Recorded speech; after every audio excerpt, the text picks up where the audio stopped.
Hi යාළුවනේ, ඔයාලට කොහොමද? මං හිතනවා ඔයගොල්ලන්ගේ නිවස්වල පරිස්සමට ඇති කියලා.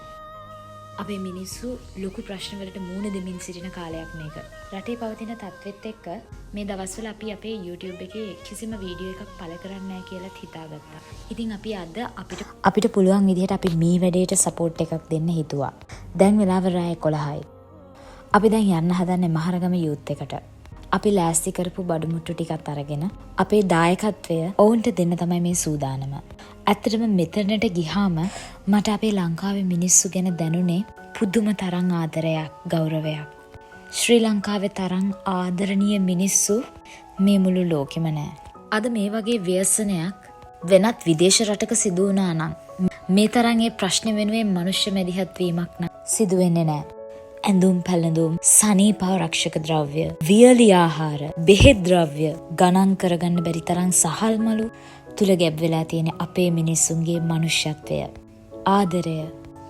ඒ විතරක් නෙමෙයි, ගේන හැම ද්‍රව්‍යයක්ම කියන පරක්කුවට කාණ්ඩ කරලා, බෙදා වෙන් කරලා, යලිත් ඇසුරුම් කරලා, එන ලොරියට පටවලා, දිවා රෑ නොබලා තමන්ගේ ශ්‍රමයෙන් සහයෝගය ලබා දුන්න මිනිස්සු දහස් ගණන් හිටියා. මේ ස්වේච්ඡාවෙන් ඉදිරිපත් වූ මිනිස්සුන්ට තිබුණේ හරි පිරිසිදු චේතනාවක්. සත පහක බලාපොරොත්තුවකින් තොරව ස්වේච්ඡාවෙන්ම දිවා රෑ නොබලා හරිම ආදරයෙන් මේ වැඩේට එකතු වුණු මිනිස්සු විශාල ප්‍රමාණයක් හිටියා. මේ ස්ථානයේ විතරක් නෙමෙයි, මේ වෙනකොට මෙවැනි වැඩසටහන් රැසක් දිවයින පුරා ක්‍රියාත්මක වෙනවා. ඒ හැම වැඩකටම සහයෝගය දක්වන මිනිස්සුන්ගේ චේතනාව හරිම පවිත්‍රයි. ඒ තමයි මගේ රටේ මිනිස්සු. අහස උසට බඩු මිල වැඩි වෙද්දී, ජීවන බරින් හොද්දටම මිරිකිලා සිටියදී, ඇති හැකි අයුරින් මෙවැනි සහයෝගයන් ලබා දෙනවා කියන්නේ. ඇත්තටම මගේ රටේ මිනිස්සු කොච්චර මනුෂ්‍යත්වයෙන් පෝෂණය වෙලාද? කුල මල ජාති ආගම් ભેද තඹ දොයිතුවකටවත් මායිම් නොකර එකාමෙන් පුදුම උද්‍යෝගයකින්, සහෝදරත්වයකින් තමන්ගේ පීඩාවටපත් සහෝදර සහෝදරයන් වෙනුවෙන් මේ කරන කැපවීම මිල කරන්න බෑ. අපි දන්නවා මේ ව්‍යසනයෙන් අගතියටපත් ජනතාවගේ හානිපූරණය අපිට 100% කරන්න බෑ. අපිට ඔහුට හෝ ඇයට අහිමි වුණු දරුවන්, දෙමව්පියන්, සැමියා, බිරිඳ යන අතිශය සංවේදී කාරණා හානිපූරණය කරන්න බෑ.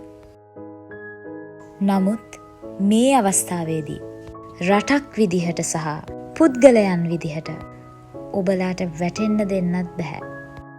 මේ ව්‍යසනයෙන් අගතියටපත් පුංචි මල් කැකුළු හෙට දින පාසල් යන්න ඕනේ. ඔවුන් සිනාසෙන්න ඕනේ, අධ්‍යාපනය ලබන්න ඕනේ. එය යථාර්ථයක් වුණොත් මම විශ්වාස කරනවා අපගේ මේ වෑයම සාර්ථකයි කියලා. මේ සියලු වැඩසටහන් වලට දායක වන පුද්ගලයන්ගේ එකම පැතුම දෙයයි. කොටින්ම කිව්වොත් මේ මොහොතේ සියලු ශ්‍රී ලාංකිකයන්ගේ පැතුමයයි.